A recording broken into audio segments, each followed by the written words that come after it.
A naša spoločnosť sa volá Urbanix. Zaoberáme sa LED osvetlením, elektroinštaláciami a fotovoltikou.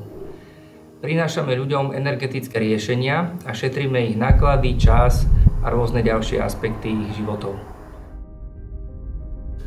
Za mňa to bolo veľmi prínosné. Informácie niektoré ja osobne som mal, niektoré boli doplnené. Berem to ako veľmi pekné a milé zhrnutie toho, o čom sa bavíme. My v podobnej téme vlastne pracujeme a oceňujem veľmi vhodný a adekvátny výber školiteľov. A teda mne srdcu blízke je najviac to dnešné školenie ohľadom prezentačných zručností. A veľmi sa mi páčilo aj školenie ohľadom optimalizácie procesov s pánom Švorecom.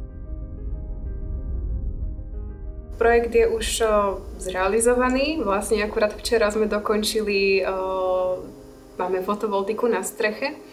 Vzhľadom na náš energetický profil sme sa rozhodli pre 5 kW systém aj s batériami, na základe ktorého budeme vlastne úplne energeticky sebestačný. No čo sa týka elektrickej energie teda.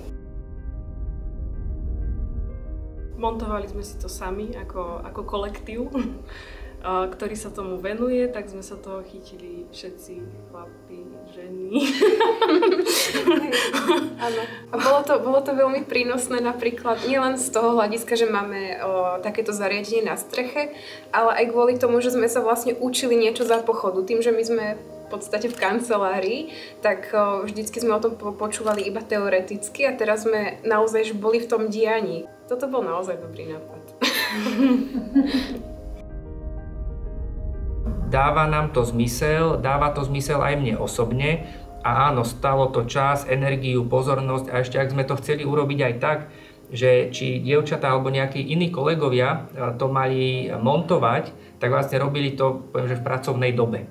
Hej, to znamená, že vtedy ten výkon nie je tam, kde by mal byť, ale my sa na to dívame aj takým spôsobom, že áno, nevykonávajú svoju bežnú činnosť, ale vykonávajú možno prínosnejšiu činnosť, lebo sa to učia. Zvážili sme všetky tieto možnosti plusy, mínusy a vyšlo nám jednoznačne z toho, že aj v rámci tohto projektu nám to reálne dáva zmysel. Pekný deň želáme. Ďakujeme.